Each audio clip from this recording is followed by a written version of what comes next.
I'm Evelyn Harper, 68 years old, and until the day my heart gave out, I thought I knew exactly where I belonged.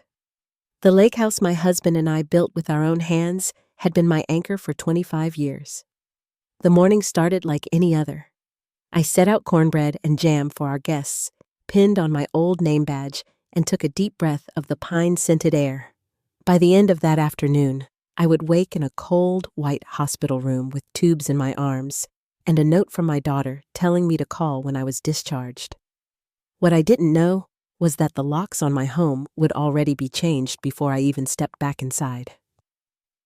Before I go any further, let me know where you're listening from in the comments and tap that like and subscribe button if you've ever come home to find everything had shifted without your say.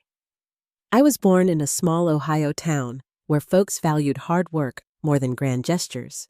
My parents ran a hardware store on Main Street, and I learned early that keeping something in good repair was less about pride than it was about respect. When I met my husband Mark in my early 20s, he was the kind of man who could fix a leaky roof before breakfast and still have time to take the neighbor's boat out for a tune-up. We didn't have much money, but we shared a belief that the life we built would mean more if it was made with our own hands.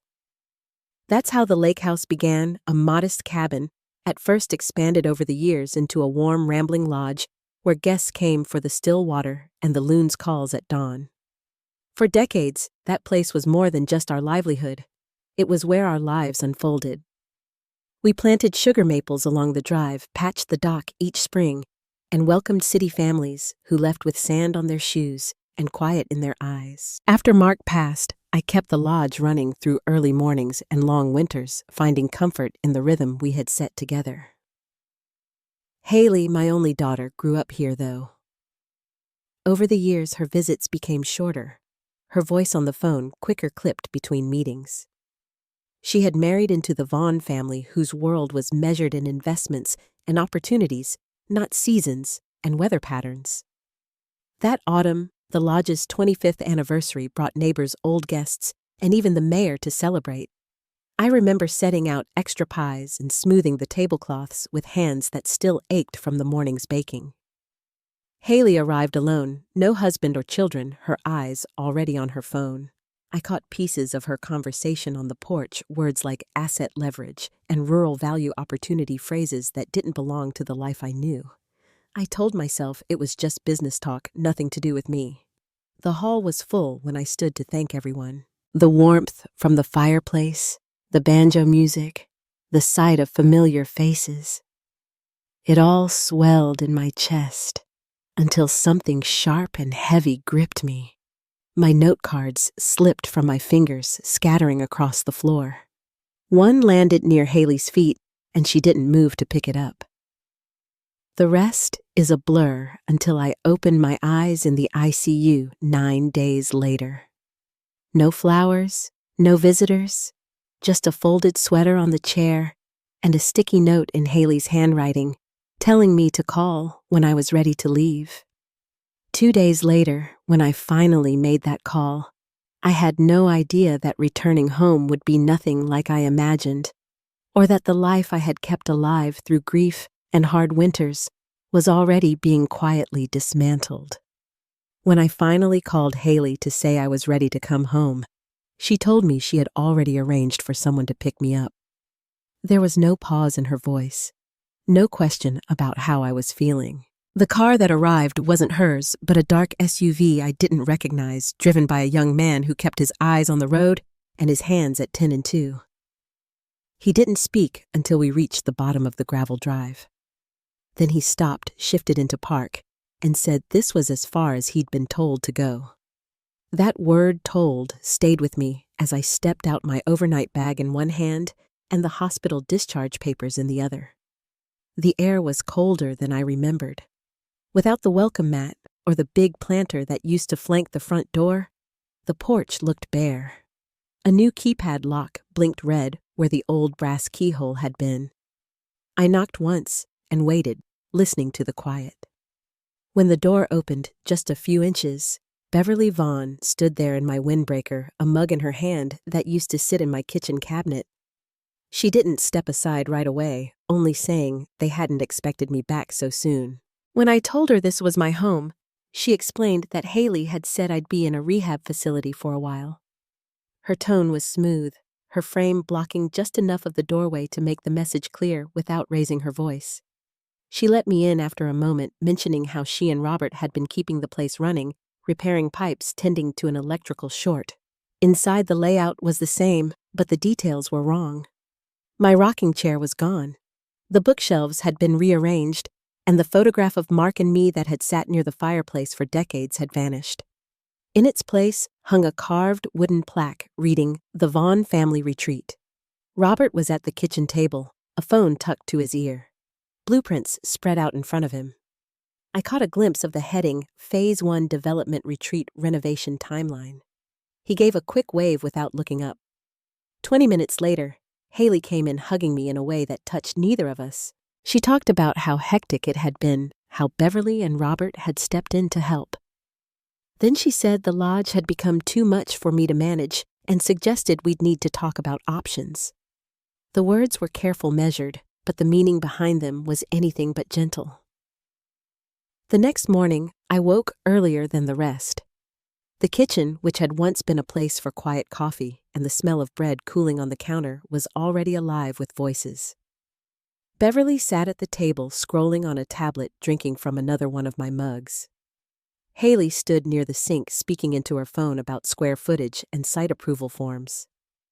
When she saw me, she smiled, as if nothing were unusual, then turned back to her call. I opened the pantry and found rows of protein powders and imported teas where my jars of preserves had been. The wildflower honey I'd kept each season was gone. Later that day, a couple arrived in business attire introduced as potential partners. Beverly spoke of seasonal bookings and long-term growth, her words painting a picture of a boutique retreat far from the lodge Mark and I had built. Haley stood by silent but nodding along. I listened without comment, storing away every detail. That evening, I went to the guest bedroom they'd set up for me. It was small, with a cot, a folded blanket, and a tray table under a single lamp. My own room, the one with the bay window and the cedar chest, had been turned into a meeting space with a flat-screen TV and a coffee station. When I asked about the cedar chest, Beverly said it was in storage to make room for a more flexible layout. Haley didn't meet my eyes. I found a photo on my phone from 3 summers ago of my grandson perched on that chest, calling it his storyboat. I left it there, the screen darkening after a moment. That night, voices carried down the hallway as I lay awake, talk of schedules and plans filling the air. The following morning, a brochure draft sat on the kitchen counter. Across the top, it read, Vaughn Retreat at Pine Lake. The photo of the lodge had been digitally altered to remove the sign with my name and the one below it bearing Mark's. They hadn't just stepped into my home, they were erasing us from it. I folded the paper and slipped it into my coat pocket. On Monday, when the house emptied for various meetings and errands, I offered to stay behind to answer the phone and fold towels. Once I was alone, I began to look. The recipe box where I'd kept notes on our savings was gone. The junk drawer that had once held fishing line and flashlights was filled with glossy pamphlets and expense spreadsheets. In the utility cabinet behind a row of canned goods, I found a folder with Haley's initials. Inside was a property tax assessment with my name crossed out in pencil and Vaughn Group Holdings written in the margin. I folded it and placed it in my pocket before moving on. In the office, a drawer had been locked. I knew the trick to opening it, press the top left corner while turning the handle. Inside were folders containing documents with my signature copied far too cleanly, some dated just days after my heart attack. One named Beverly as temporary caretaker of assets. Another listed Haley as power of attorney under a medical incapacity clause. I slid one notarized document under my cardigan and left through the back door. At the end of the road, the post office and a bait shop sat side by side. I bought a bottle of water to keep up appearances, then asked if their Wi-Fi still worked. Out back at a picnic table, I scanned the pages and emailed them to myself and to someone else, Reed Miller, the lawyer who had handled Mark's estate years ago. I sent only the files and a short note asking to meet. That evening, Haley asked where I'd gone. I told her I'd taken a walk. She didn't press, but Beverly's eyes followed me from the hallway. In the guest room, I opened the folder one last time and studied the signatures, the dates, and the faint impression of my name bent to fit someone else's plan. This wasn't misunderstanding. It was deliberate, and the next step would take more than quiet observation. Reed's office hadn't changed much since the last time I'd stepped through its door. The brick walls were still lined with framed maps of the county, and the same worn leather chairs sat opposite his desk. He opened the door himself when the receptionist called my name, his expression calm but intent. I laid the folder on the desk and turned it so he could read. His eyes moved steadily over each page, pausing at the notarized one. When he looked up, his voice was firm. What I had found wasn't just questionable. Some parts were legally unsound. He explained that certain initials didn't match my handwriting, and one page referenced a trust I'd never heard of, listing the lodge as its primary asset under the Vaughn name. I listened as he outlined the steps we could take, shifting the property into a grantor trust under my control, filing a conservation easement that would prevent any future development, and amending my will so that the land would be protected long after I was gone. He made notes on a yellow legal pad, his pen moving quickly, and asked if I wanted to take legal action against them directly. I told him I didn't want a courtroom fight. I wanted security, and I wanted it quietly. He nodded once, understanding. We went over the documents until every page had a place in the plan. By the time I left, the folder was lighter, but my steps felt more certain. The air outside had the stillness of a day about to turn toward snow. I walked back toward the lake, stopping at the overlook.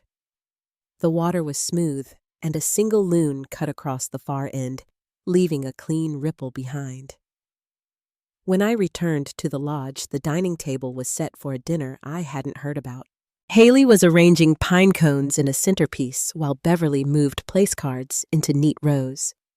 Robert's voice carried from the next room, speaking to someone about Phase 2 timelines. I moved past them toward the kitchen, where I poured myself tea. Haley joined me, placing a hand on my shoulder and mentioning that investors would be coming that weekend. She hoped I could see it was all for the best. I told her I'd like to take my tea on the porch, and she smiled without pressing further. 2 days later, I was in the garden trimming back the hydrangeas when a slim envelope slipped from my jacket pocket. Inside were 2 copies of the updated trust paperwork, Reed's handwriting clean in the margins. My name, my terms, my land, it was all there. The courier would return later that week for final signatures. I folded the papers back into the envelope and went inside without a word to anyone. In the days that followed, I moved through the house as I always had, folding laundry, making coffee, and rearranging the pantry in the way I preferred, knowing it wouldn't stay that way. In the evenings, I sometimes caught sight of Haley speaking quietly with an investor on the deck, or in the driveway, her arms crossed, her gaze fixed on the lake. One night, while sorting through a box in the attic, I found an old permit from the town council, the original approval for our property as a designated wildlife preservation site. It was still stapled to a letter from the local environmental foundation, dated 15 years back. I added it to the small stack of papers I'd kept separate from the rest, writing a short note for Reed, let them keep building. They'll never own the ground beneath it. That weekend, the dining room filled with the clink of glassware and the low hum of conversation. Haley stood near the fireplace, speaking about transformation and vision. Beverly passed around mock brochures. Robert talked about projected returns. I sat quietly until the plates were cleared and dessert was being served. Then I stood steady but unhurried and thanked everyone for coming. I mentioned that the land had recently been placed under legal protection and that any future changes would now require board approval from the trust. The room grew still. Haley's fork hovered halfway to her mouth. Robert leaned back in his chair, his brows tightening. Beverly's fingers closed around her wineglass. I didn't elaborate. I simply asked that they continue to treat the place with the care it had always deserved. Then I sat back down. Conversation started again, but the tone had shifted. Guests began leaving earlier than planned. Later that night, I heard the front door close harder than usual, followed by muted voices in the hallway and a door slamming upstairs. I stayed in my room, the quiet settling around me in a way that felt different than before. By morning, the kitchen was still. The usual bustle was gone. I poured coffee and sat at the table alone, the brochure for the Vaughn retreat lying face down where it had been left the night before. Haley came into the kitchen just after 8, her hair pulled back and her face drawn. She didn't say, "Good morning." She poured herself coffee, leaned against the counter, and finally asked if I'd meant to embarrass them in front of their guests. I told her no, that it wasn't about that. I reminded her the land had always been mine, that I'd cared for it through drought's debt and grief, and that what I'd done was for protection, not punishment. She didn't reply, her eyes fixed on the mug in her hand. By mid-afternoon, Beverly's voice carried sharply from the study, mentioning loss of investor confidence and misleading documentation to someone on the phone. Robert left the house twice each time, returning with heavier steps. Haley stayed upstairs, her door closed. I took my shears into the garden and cut the last of the lavender before the frost set in. The steady snip of the stems was the only sound for a while. That evening, I made a small stew for myself and set one place at the table. As I was cleaning the dishes afterward, I noticed a folded note beside the sink. In Haley's handwriting, it read, "I didn't know how far they were willing to go." There was nothing more, no apology, no explanation. But the words were heavier than their size. 2 days later, Reed called to confirm that the trust documents had been logged with the county, and the conservation group had already placed discrete boundary markers around the property. The zoning exemptions were updated, and the protection was now permanent. That same afternoon, a car came for Beverly and Robert. They left without a goodbye, Robert shutting the trunk harder than needed, Beverly never looking back. When the sound of their car faded down the road, Haley appeared in the great room and stood at the fireplace. I joined her, and for a while, we just looked at the flames. I handed her a folded copy of the brochure they'd once made a red line drawn across the front with the word "Withdrawn" written in ink. She took it, folded it again, and didn't say anything. The days that followed felt quieter in a way I hadn't known in months. I began moving through the house differently, not as a guest or an observer, but as someone reclaiming each room. I put the books back on the shelves in the hall, unfolded the quilts from the cedar chest that Reed's assistant had retrieved, and set the brass clock on the mantel where it had been for years. Haley kept to herself upstairs. I didn't press her for conversation. Midweek, I picked up the phone and began calling the women in town who used to come each November for our end-of-season gathering. Some hesitated at first, but one by one, they said yes. The counter was clean, and the pine tree mug I'd seen her avoid before sat in the sink. The dock was empty, the road clear. The stillness that followed didn't feel like loss. It felt like space, the kind that lets something new take shape. 3 days after Haley left, winter settled in for good. I woke to the kind of white light that seeps through curtains when snow has fallen all night. The road was buried, the plows nowhere in sight. I moved slowly through the house, lighting candles and setting a kettle on the stove. Each room seemed to breathe easier without the constant movement of people who had treated it like a project instead of a home. By late morning, I sat at the kitchen table with a stack of documents Reed had sent over. This was the final set, the partnership agreement with the Conservation Center that would use the lodge during the off-season for workshops and educational retreats. The pages were clear and binding, leaving no space for interpretation. I signed each one, carefully sealing the envelope for the courier who would come once the roads were passable. In the attic later that day, I found a photograph of Mark and me on the dock during our first summer as lodge owners. My hair was tied back with a faded scarf, his arm resting lightly on my shoulder. We both looked younger in ways that had nothing to do with years. I set the picture on the mantel before heading upstairs. That night, wind pressed against the windows and snow piled high along the porch railings. The fire in the hearth held steady, crackling low. Somewhere beyond the trees, a loon called once the sound carrying clean through the stillness. It was the kind of quiet that settles deep and stays. The next morning, I slipped the signed documents into a waterproof bag and left them in the mailbox for Reed's courier. Then I sat on the porch with a mug of tea, watching icicles melt one slow drop at a time. The edges of the snowbanks began to soften under the pale sun. A week later, the plows finally cleared the road. The house seemed to shift with the sound of open space outside. I spent my mornings by the kitchen window with a bowl of warm broth, watching birds return to the feeder. Flashes of red and yellow moved among the bare branches. The rhythm of the seasons felt close again. That afternoon, the mail arrived in a thick manila envelope from Reed's office. Inside was the official confirmation the trust fully funded the land permanently protected and the conservation group's agreement in place. I read each clause, each signature, letting the certainty of it settle in. No one would be able to undo it. In the shed out back, I opened a storage bin I hadn't touched in years.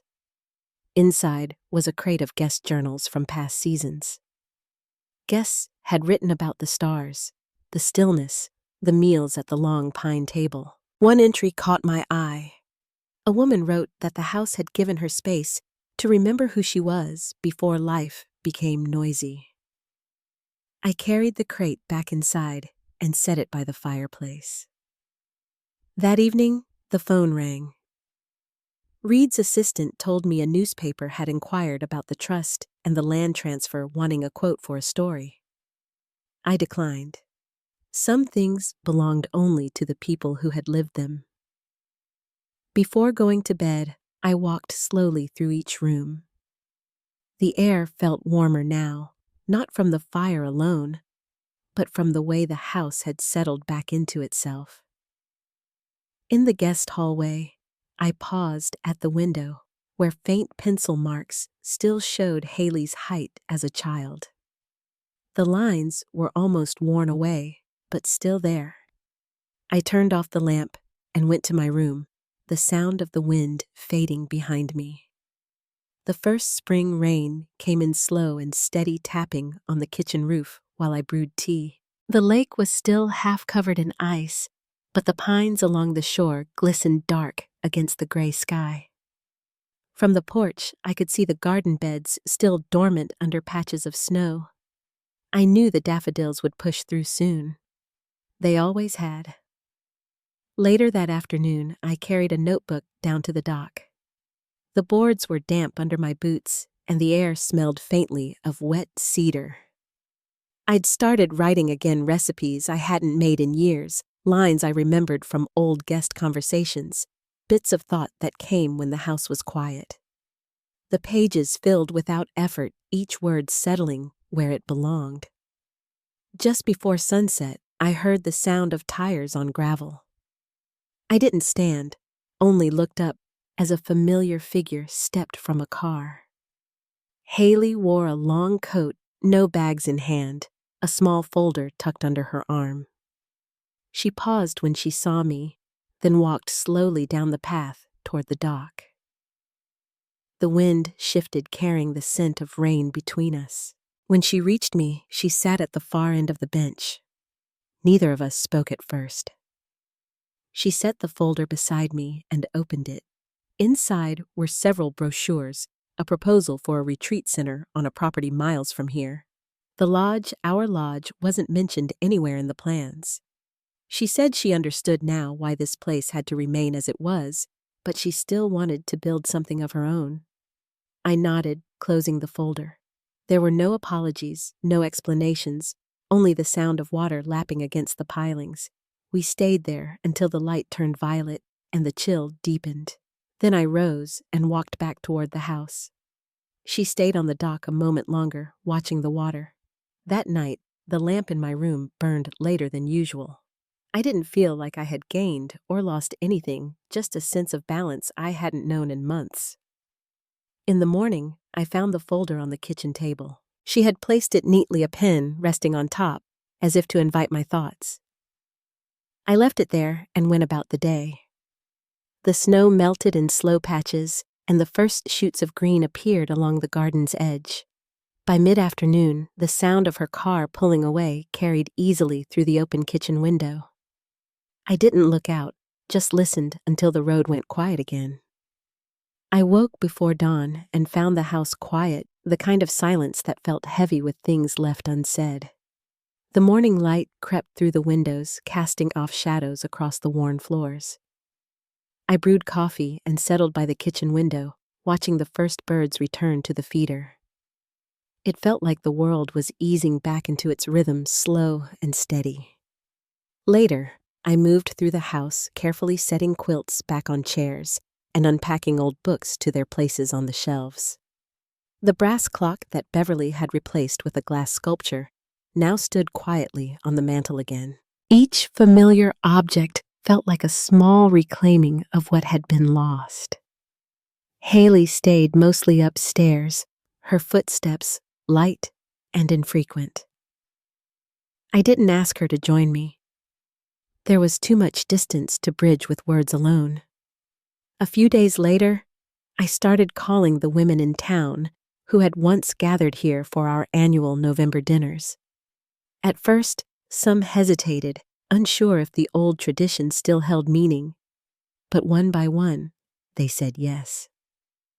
That Friday, I spent the day in the kitchen baking cornbread from an old recipe card that still smelled faintly of thyme and flour.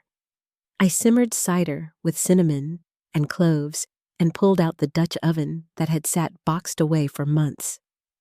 By early evening, the lodge glowed with a warmth that wasn't from chandeliers or candles, but from the soft voices and laughter filling the rooms. The women arrived with pies and preserves, their heavy coats dusted with frost. They hugged longer than before, some shedding tears at the sight of quilts folded across chairs once more. The past and present felt folded together in that quiet space. From the hallway, I saw Haley standing just beyond the arch, a mug held tightly in her hands. She watched without stepping closer, caught somewhere between distance and longing. After the guests left the kitchen, returned to quiet, but it was a different kind of stillness, one that felt whole, not empty. That night, I left the porch light on longer than usual. The next morning, a note slid under my bedroom door, caught my eye.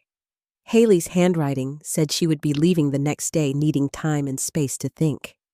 She thanked me for not humiliating her, for protecting what mattered, and for not shutting the door completely. When I came downstairs, the kitchen was clean and empty. The dock was silent, the road clear. The stillness that settled over the house didn't feel like loss. It felt like breathing room, the kind of space something needs before it can become something new. The morning after Haley left the lake was still and silver beneath a soft, gray sky. I sat on the porch, wrapped in an old shawl, watching the pine trees sway gently in the breeze. The garden beds, still dormant from winter, promised daffodils and new growth soon. It felt like the beginning of something I hadn't dared imagine in months, a fresh start shaped by quiet strength and steady hope. I took my notebook down to the dock that afternoon, the boards cool and damp beneath my boots. I had started writing again, not for anyone, but myself. Recipes I'd once loved, bits of conversation overheard from guests, fragments of thought that drifted in the stillness. Each word helped me piece together a new path forward, a way to reclaim the life that had been threatened, but never truly lost. Later, Haley came back alone, carrying a folder with brochures for a retreat center she wanted to build, not here, but on a property far from the lake house. She said she understood why this place had to remain unchanged, that she wanted to create something new without breaking what came before. We sat quietly on the old bench by the water, no apologies exchanged, just two women sharing a moment of understanding in the fading light. That night, I felt neither victory nor loss.